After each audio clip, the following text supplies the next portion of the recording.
Do you struggle with isolation? I sure do. When I began healing, one of the things I was not prepared for was realizing how many toxic people were in my surroundings. As the years have gone by, my inner circle has significantly shrunk. And honestly, fighting the urge to isolate is still real. This week, Benjamin Island joins me again. This is part 2 of our conversation, where Ben and I talk about the tools he uses to fight isolation, his journey with his sobriety, finding meaning in movies and literature, the importance of community, and so much more. Hi, I am Raysa, a survivor of narcissistic abuse, and I have complex post-traumatic stress disorder, and you are listening to Hello Trauma Brain, a podcast where I share my experiences living with complex PTSD. My hope is this podcast can help destigmatize mental illness and provide support to anyone diagnosed with C-PTSD who thinks they might have it or has a loved one with this diagnosis. Quick reminder, I am not a licensed psychologist or mental health care professional, and this podcast is not meant to replace nor substitute the care of psychologists, other mental or medical health care professionals. If you think you might have complex PTSD or any of the conditions or disorders mentioned in this podcast, please reach out to your primary care or mental health care provider. Any individuals or resources mentioned in this podcast are not sponsoring Hello Trauma Brain. The views, thoughts, and opinions expressed by this week's guest are solely their own and do not represent the views, thoughts, and opinions of Hello Trauma Brain and the host. This episode may reference trauma or abuse, and listener discretion is advised. Remember, you can always pause or skip this episode at any time. And now, let's get back to the episode.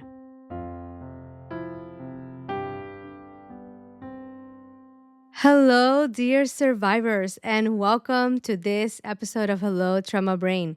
Thank you for joining me today. If you are listening on YouTube, a gentle reminder to hit the like button to let me know this episode was helpful. So, quick check-in, and I'll make it brief. I have been feeling better.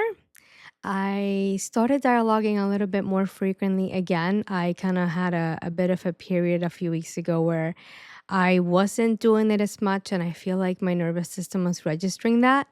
And I started again to do it more frequently, and I'm feeling the benefits again. This might sound wild, but it really is working for me. And I think part of it is taking the time to sit down and connect with my inner kiddo and seeing what's going on for her.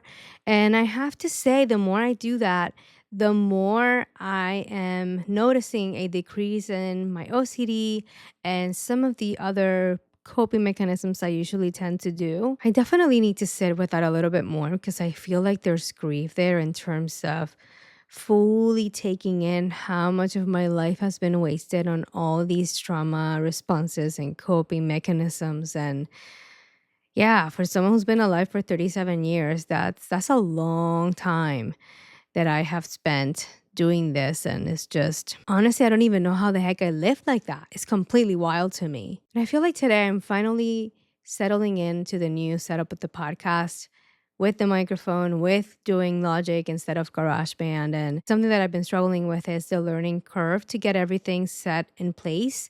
But I feel like all the time that I have invested is going to pay off pretty quickly. I'm feeling like this investment is going to help make the podcast sustainable and manageable for me. And yeah, I am excited about that because I enjoy doing this a lot. But if I want to continue doing weekly episodes, I need to find ways to make it sustainable because I am trying to not isolate. The less time I have to spend on the podcast every week, the more time I have available to try new things and take some risks and get myself out there interacting with other human beings and fighting what this episode's going to be about today, which is fighting that urge to isolate as a trauma survivor. So that being said, Today is going to be part two of my conversation with Benjamin Allen. Benjamin is a historian, massage therapist, and also the host of the Complex PTSD Guy. If you have not listened to part one, you are invited to do so, and I will be linking that episode to the show notes. So, a few things before we start. When we recorded this conversation a while back, I was actually in the middle of a pretty big snowstorm, and there are some technical difficulties and some glitches that I was not able to edit out without removing a part of our conversation I wanted to share with you. So do keep that in mind. Also, if there are any Harry Potter fans listening, Ben does talk about Harry Potter at one point during the interview. So just a side note for those of you that are familiar with the content, what Ben meant to say was Harry's cousin and the uncle and aunt that are abusive to him. Ben accidentally said that it was the parents and the brother, but that's actually his aunt, uncle, and his cousin. So for those HP fans, you'll know what I mean when you listen to the episode. And for those of you that don't follow, the underlying comparison is what matters, so I won't get in the way of that. And one more thing that I totally forgot last week, and I almost did again, but I remembered at the last minute, which is to tell you that the video footage is available on the YouTube channel and also on Spotify. On Spotify, I think it might give you the option you can opt out of the video and just do the audio. But if you do the video, you will be able to see the footage just for the conversation portion of this episode and also last week's episode. I hope you enjoyed this conversation, and without further delay, here is part two of my conversation with Benjamin Allen.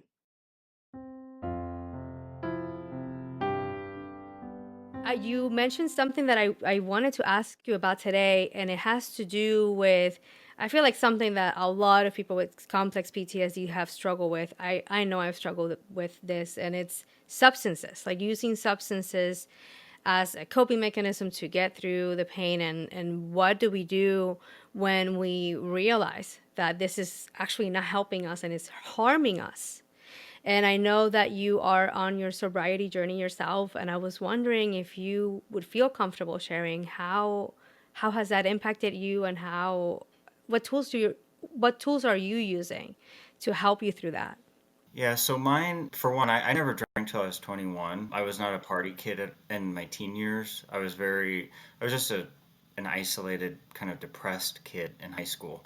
I didn't like high school. I liked college, but from 21, I did it around 21, 22, 23. I partied a lot. Like I would go to clubs a lot with friends, and it was over the top. And I think when you come from trauma and it's very isolated, and then all of a sudden it's like this explosion of fun. You just want that roller coaster to keep going. So October of 2023 is the last time I drank anything. I can definitely say I shouldn't drink ever again. I should not, because I would use alcohol for escaping. And it wasn't always that way. For most of my 20s, I would just drink occasionally with friends. But it developed, especially after what I call the event, when I was in my 30s in 2017. You could say the veil was lifted and I had the blindfold removed.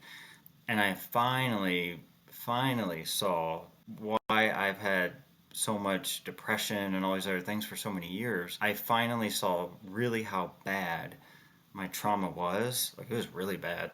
And then after that, I really thought of people very differently after that event happened. I thought the world is nuts. People are mad, and I don't want anything to do with anybody. So when that happened, I just developed a different type of drinking. But now being sober, and like I said, it was escape drinking. But being sober, one thing that's helped a lot with that, and a huge thing, I don't know if I would have been able to do it without this, is that reading that I talked about. So, The Cure for Boredom, a big part of my drinking went back to isolating. What I call the cure for boredom was that step by step or shelf by shelf reading where you're getting facts and new information into your brain.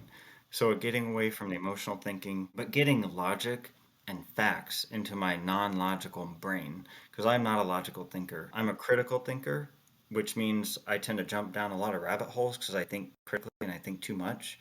but I am not a logical thinker. I am not, let's be rational, right? I naturally am not like that. So this reading has helped calm myself down and learn new things so my brain doesn't get bored. And I've learned a lot. I'm surprised how much I've learned. If someone were to give me this advice, I would probably say, there's nothing at the library I'm going to learn that I don't already know. Like, I would probably think I already know everything I need to know. I'm 42. I learn things on television. But there's actually a lot of things I didn't know that I'm glad started doing this. And like I said, these two books that I brought to mention today were two that I think can really help remind us that things aren't as scary as what our amygdala is telling us they are. Being more rational, addressing things, taking accountability and responsibility. Not, just you don't have to be like the most responsible person that ever existed, but just a couple things in your life, slowing down and listening to people and being someone who listens to your friends rather than just wants to hang out with your friends and go do something fun. Sitting and listening and really getting to know your friends. That's all. It's almost kind of like a learning to slow down. And one thing that I think was bad for me, I don't know that everybody with complex PTSD struggles with this, but when you do start running and running and running, and you think you're doing it for safety because your brain is just telling you constantly, even if you're not in danger, to just run from addressing things, it can start to create a problem of me, me, me. That's what it did for me anyway, to where it was all about me. Well, how does this make me feel right now? I'm not going to do it if I feel like that. And it would just become me, me, me. And I started just to become self centered.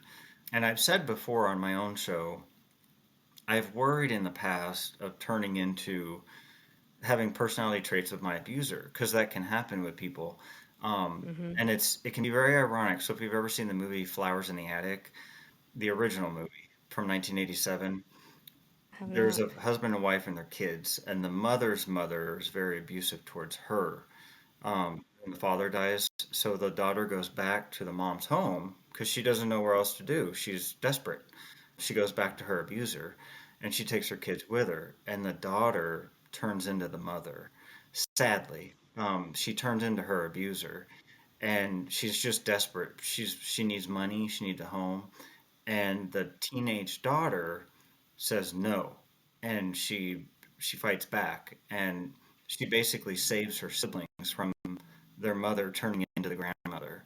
So the daughter has to put the foot down. Very edgy movie, but the original from '87, me and my sibling used to watch that movie a lot. I would have been like 5 when it came out, but we used to watch that a lot, and we always felt a connection to it. And I didn't know why. But then once you realize that you're growing up in abuse, you think back, oh, that's probably why we like that movie so much. That's what happens in that movie. The mother turns into the evil grandmother. That right there, I feel like that might be the biggest fear for anyone who's ever experienced abuse, like becoming like them. Yeah, and for me, like I said, it was that me, me, me. And I started thinking, why am I always so overly concerned with myself? Well, it's because my brain is afraid. And so I just need to be more rational and think, not be hard on myself. The more you make things about yourself, the more I think you're going to be let down. Or at least that was my experience. Because if I'm wanting everything to be perfect all the time, so I'm not in abuse or in a scary place, I'm going to be let down a lot if something's not doesn't go right. But again, it's coming from a place of fear. It's your brain being afraid. But these two books, like I said, have helped, and the reading in general. And I do that I don't stop with that reading. That reading started a year ago, what I call the cure for boredom. And I've literally been I go to the library every week and I'll get new books maybe every week or every 2 weeks. Don't read the whole book. Just learn one key thing and you're learning something new. I've been pleasantly surprised at how much I didn't know. Another good book that I mentioned on my podcast before was The Novel Cure. That book is really good. Like, wow, if you have certain ailments, like emotional ailments, that book is phenomenal. The Novel Cure. I've never seen a book so well written, and it was written by two like talk therapist type people. Okay. Really good book. Because there were things that I thought that I was struggling with, and that actually was something else. And the book pointed out what it actually was, what the real problem was, and then it gave you like kind of a solution for it. And I was blown away by that book. I actually have that book. I bought it. I don't normally buy books, but I bought that book.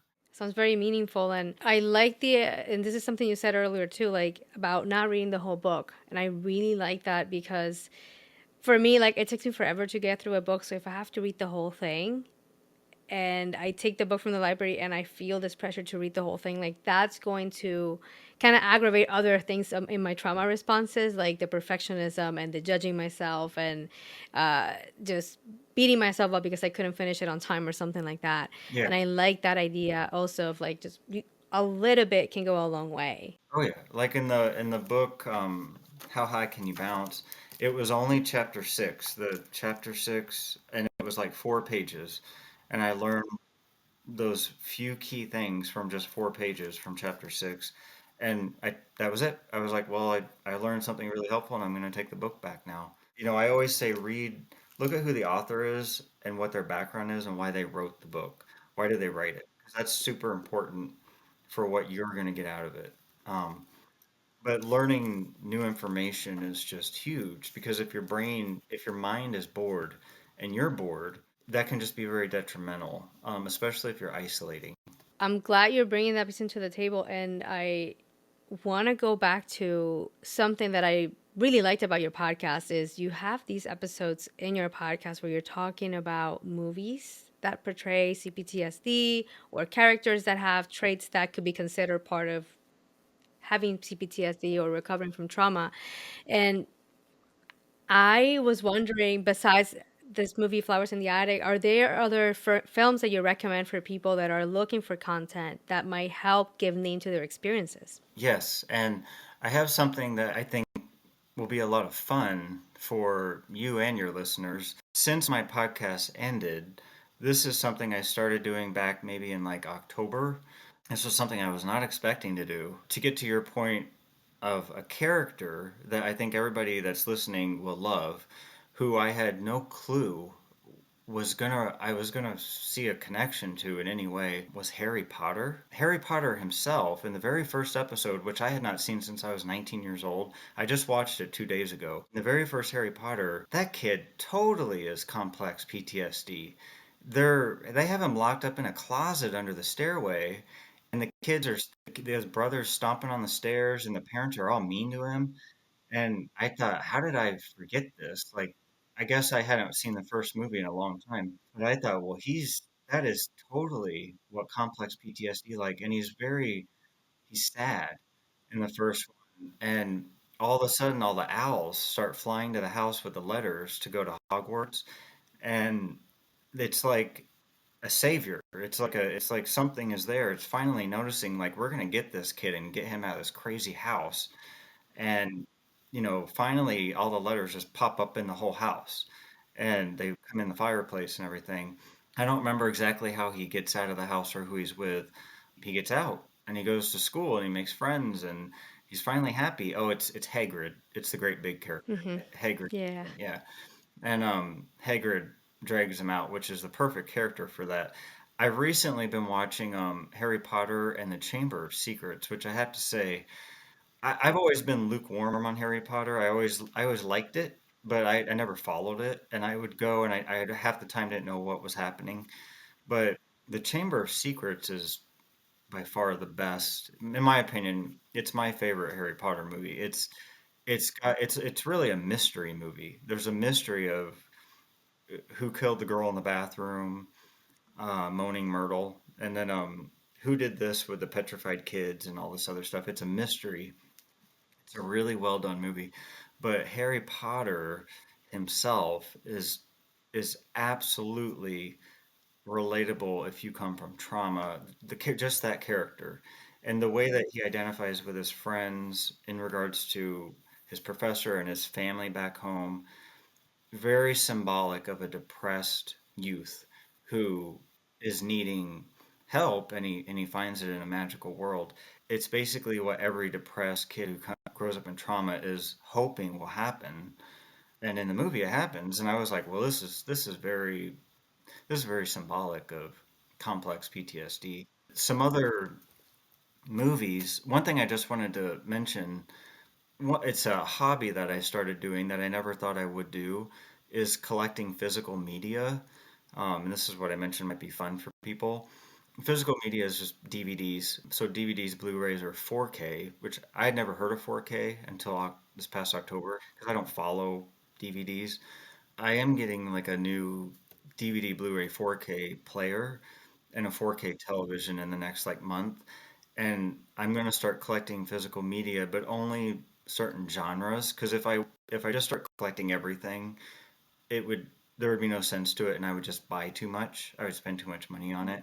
So I'm only collecting four genres and then two subgenres, and then a very tiny collection of 10 movies that are my old favorites.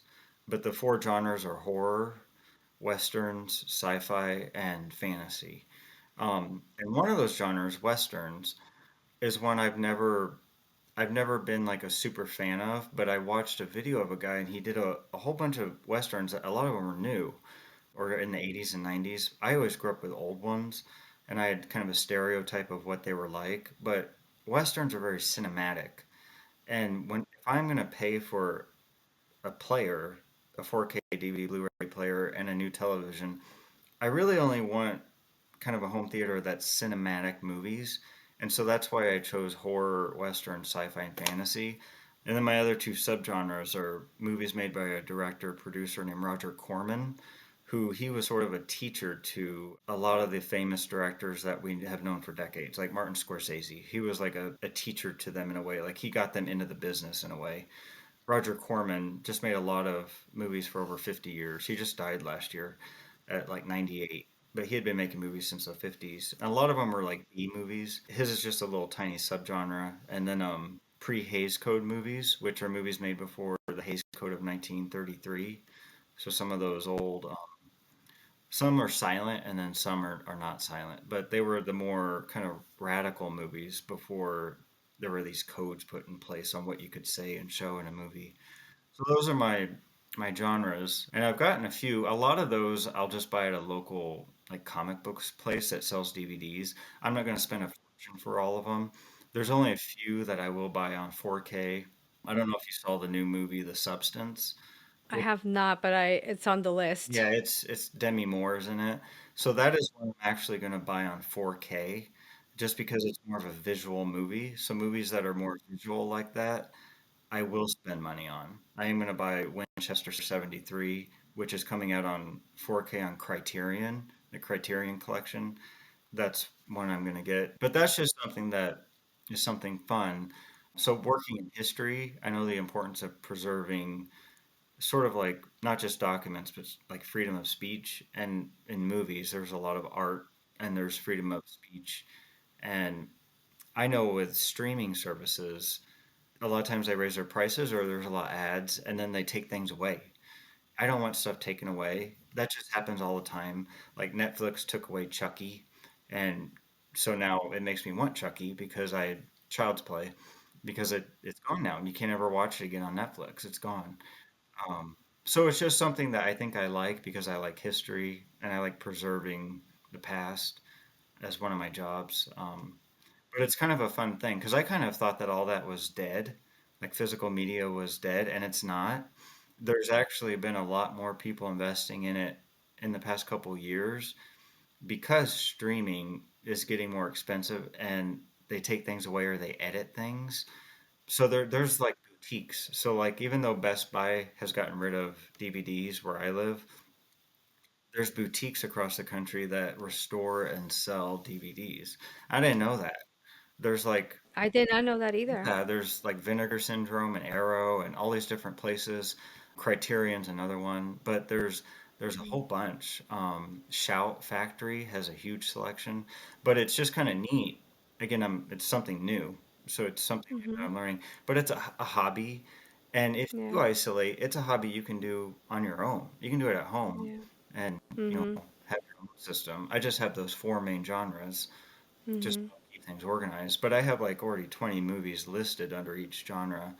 fantasy, by the way, is a category that is much different than what I thought fantasy was. I guess I always thought of fantasy as never-ending story, but fantasy a Oh. lot of times can be Disney movies, which I just wasn't thinking Disney movies. It's kind of a fun category. I was gonna say I don't think I ever thought of Disney movies as fantasy either until now. Yeah, So you're like Sleeping Beauty, yeah, Peter that makes Pan. sense.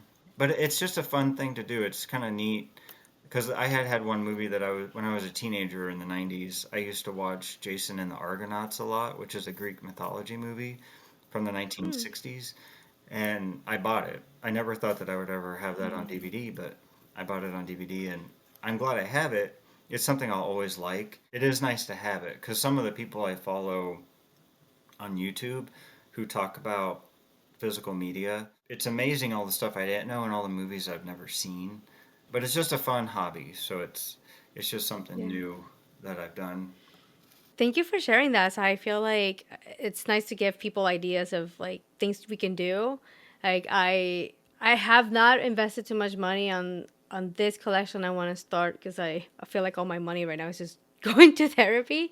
But I got a record player about maybe like a year and a half ago, and I the idea is to like get the albums that are meaningful to me, like an album that helped me get through a tough time. I want to now get the record version of it, even though I can stream it. But I want to like spend money on that to kind of have like that physical album that I can play on the record player. Which I don't know. I like the idea of doing It's that. nice to have a physical thing because Yeah. if your computer crashes or there's a huge hack in a system, you can't do that because my power went out. Not my power didn't go out, but my internet went out a few days ago, and my TV wouldn't let me do anything other than turn it on, and I couldn't turn the channel or anything, so I just popped in a DVD. It Yeah. was nice.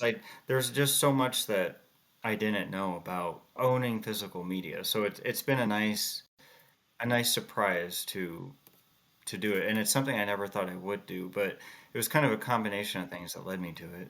Thank you for sharing that, Ben. As we are wrapping up our conversation, I wanted to make sure to check in with you and see if there is anything you wish I would have asked that I haven't yet. So I used to talk about on my podcast every once in a while. I'd have these weird experiences, like almost some people would say clairvoyant, or I don't know what it was, if it was something spiritual. I don't know what it all means or why it happens. But I was really, really down. It was probably 10 days ago, and I still have the voicemail on my phone. It's really weird. I won't get into like religious stuff, but there was a pastor named Joyce Meyer, who I've talked about before. She talks about her own abuse from her dad, and I won't say how he abused her, but she's very graphic and she's very honest about how he abused her. Joyce Meyer Ministries. But I had been really down, and I actually give money monthly to her ministry outlet because they support women and girls getting out of traumatic kind of environments. I was feeling really down about 10 days ago, like extremely down, where I just thought maybe I'll call her ministry because a lot of these ministries have phone numbers you can just call all the time. And I'm a super religious person. I'm more of like, I just wonder why certain things happen. Like I said, I was feeling incredibly low. And this was really like a 2 hour period. It was just a very small time frame. And strangely, guess who called my phone while I was thinking about calling her ministry? Wow. She called my phone, Joyce Meyer. It was Wow. She called my phone, and it was a recording.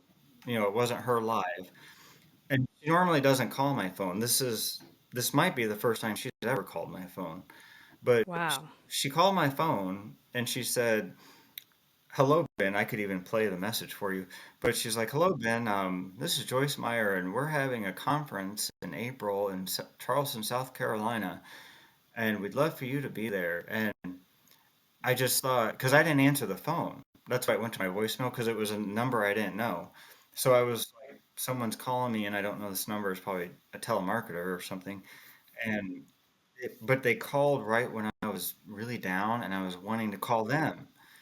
And I normally don't feel that way. I'm not in the mood to call them. Like that's very rare. Like that might have been one of only two times in my whole life I'd ever felt like that, where I wanted to call them, and then she called me. I Oh, just thought, that's well, fascinating. that is really weird. But it went to voicemail, and luckily I listened to the voicemail, and I just thought, she's calling me. Like, weird. But those things do happen, and I've talked about that before, where it's like, what does this mean? I haven't had a phone call from her since. She doesn't normally call my phone. Like, that's very unusual. But That is very the reason I interesting. mention that is because if there's people listening who are feeling really hopeless, trust me, there is hope out there, and there is there's something bigger than us. I don't know what it is. If it's the universe, if it's conscious, I don't know what it is. If it's God, I don't know. It's something. There's something going on. That made me feel really hopeful. I was like, well, this is strange. And I almost thought about going to her conference, but I'm not going to go to her conference. I just thought, weird coincidence there. Another thing that I probably should get into really quick, and you had already asked me, and I talked about it a little bit, but sobriety. So, in regards to not drinking alcohol, because I haven't drank in over a year, I sleep better. I'm mentally much more aware, and I can see now that it was always problematic. It's really no way to treat yourself. It can be very blinding. So there's a lot about drinking and isolating that can be very blinding to you if you're doing it, to where you really might not be seeing just how bad it is. And it's really like a snake kind of slithering around and maneuvering around you. It can be very sneaky. So I would just say, anyone listening who struggles with those things, watch out for them. And like I said, in these two books I mentioned, in that Who Moved My Cheese book, they really show the importance of accepting that change happens and moving with it, or you're going to get left behind. And then the other one is how high can you bounce? Doing things that are going to help you make you more reliable to other people is really going to help you. It's going to help you build your resilience to all the problems that you have in life. You're going to build your resilience by, they really focus on being reliable, being accountable, because it's going to make more people be able to lean on you, and then you're going to be able to lean on them. So those are two things that I just thought I would repeat. I'm glad you did because I believe that having that community can be so important. And just as an FYI to anyone listening, if you're struggling with alcohol or any addictions, I am going to try to add resources to the show notes for you to get access to those because it's important to get help and to reach out to other people that can help assist you with these. I mean, it's something that you nobody should be going through these situations, and I feel like sometimes it's okay to ask for help. Not sometimes, it's always okay to ask for help. I feel like with complex PTSD we might feel tempted to just, I got to figure it out on my own, and I got to just keep isolating and not talk to anyone. It can be very easy to do that. Sometimes that hard thing can be actually what could help us, which is reaching out to someone else. I know I asked you this last year, and I'm going to throw it at you anyway because it's a question that I ask for every guest that comes on the podcast, and I am curious to hear what your answer would be now. And the question is, if you could go back in time to a difficult time, what would you tell younger Ben? I would tell younger Ben to listen to your friends more and get to know your friends more. So when you say younger Ben, is there a certain age kind of that you're talking about here? Or any It age? could be any age. Yeah, this could work for any age. I guess if you're 10 or you're 15, listen to your friends more and be there for your friends more. Take your time and handle problems more rationally. Because even when I was a kid, I was very impulsive, and I don't think I had ADD. I think I was just an excitable hyper kid. I might have ADD and I don't know it, maybe.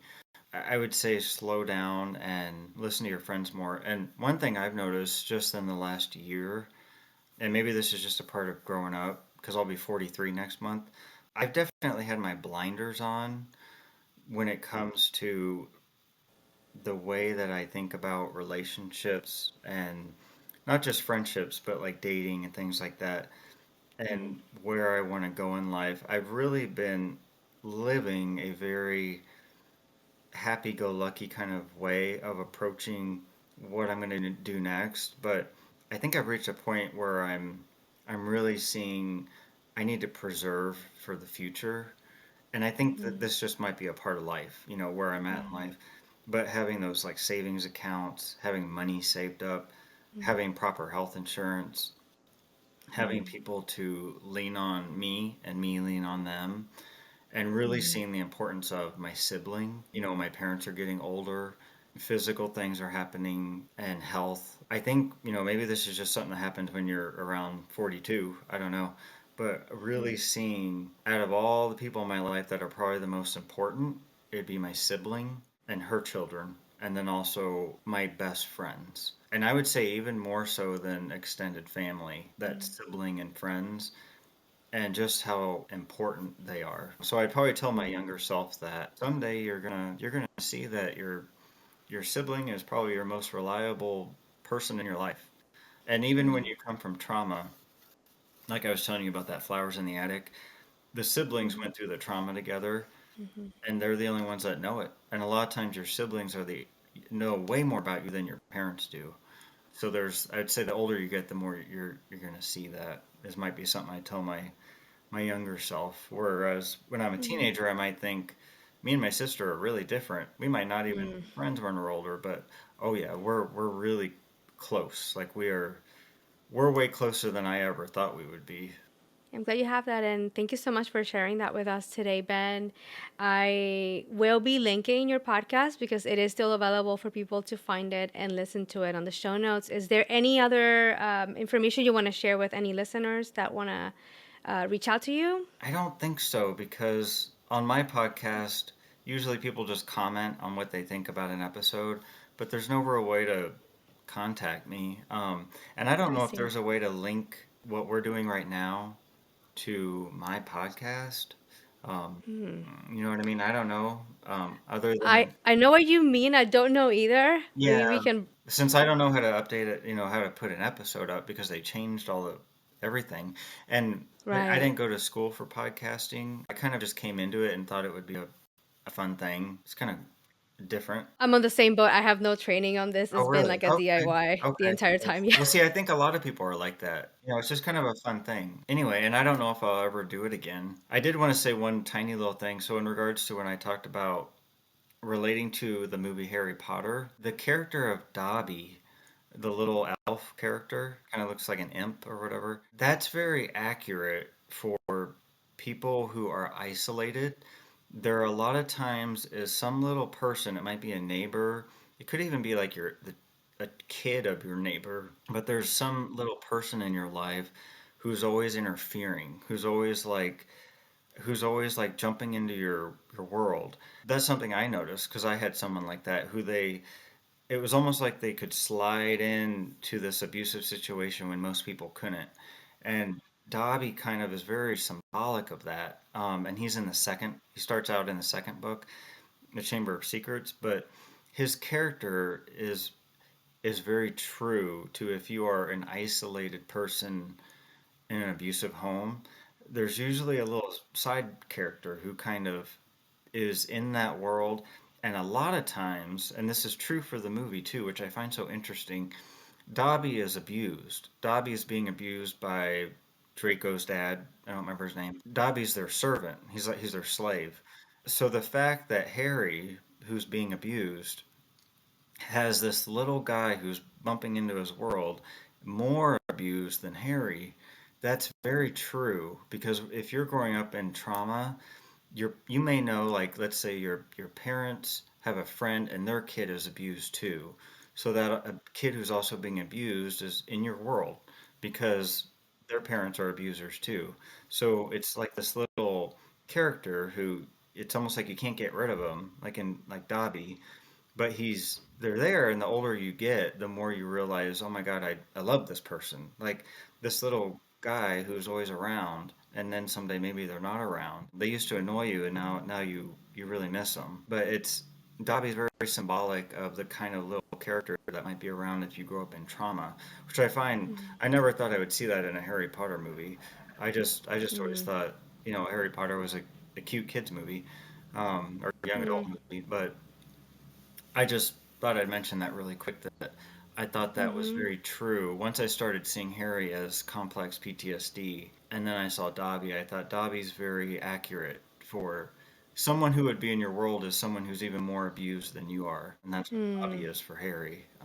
But Harry doesn't Mm-hmm. really see it that way until I think Dobby dies. I just thought that was an interesting observation. It sure is. And in terms of Harry Potter, like I also saw when I was a kid, like I saw a few of the first movies and I didn't get into it until I was an adult. And it's taking until now, like recently in the past few years, I started reading the books and it's like, wow, this is definitely a lot of trauma and abuse and a lot of the stuff that like I didn't have name for it back then. Definitely gives you a new lens when you get exposed to that content now. And it's very uplifting too, and the fact that he gets away from it, and there's Mm-hmm. friends, and in the Chamber of Secrets, Ron pulls up in his car at the very beginning and he gets him out, and he has bars over his windows, and Ron rips the bars off and they fly away, and I'm like, wow, that's very symbolic of wanting to like get the hell out of an abusive home. That's right. And then they go off to, a happier place. But Yeah.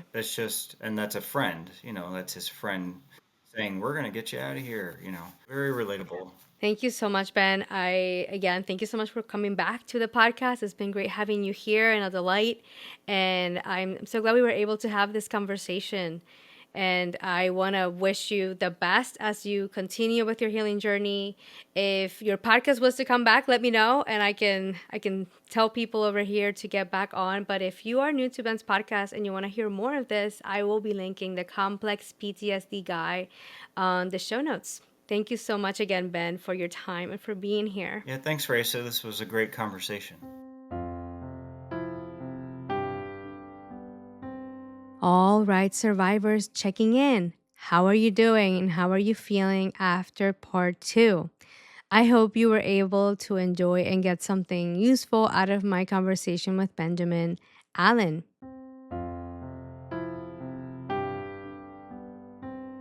In this week's healing invitation, I want to offer you a few things to reflect about.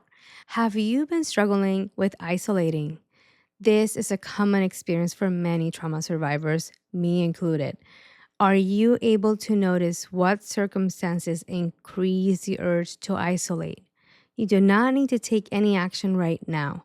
Something that has been helpful in therapy for me is slowing down and removing the high stakes from situations. And this means doing a lot of noticing without doing things right away. This invitation is meant to be a reflection to start noticing any possible patterns. You are invited to leave a comment letting me know how this week's healing invitation goes if you choose to accept it.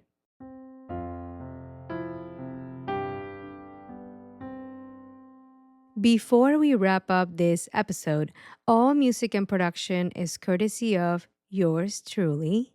Also, I want to share a few ways you can support this podcast. You can subscribe and leave a 5-star review on Apple Podcasts, Spotify, Amazon Music, or the platform that you are using to listen. Share this episode with anyone you think could find this podcast helpful. Subscribe to the Hello Trauma Brain YouTube channel and hit the notification bell to be the first to know when I post a new episode. And you can make a donation via PayPal. I want to thank you in advance for your support. A little can go a very long way in helping the podcast reach more survivors that could benefit from finding this content. No worries, all links will be provided in the show notes. Thank you for joining me and Ben today. I hope you found this episode helpful. I wish you the best as you navigate the urge to isolate.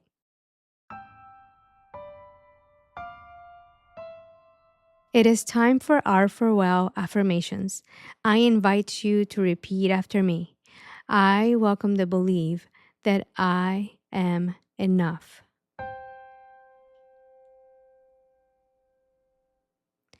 I am lovable. And I deserve to heal. I wish you a gentle week and thank you for your presence.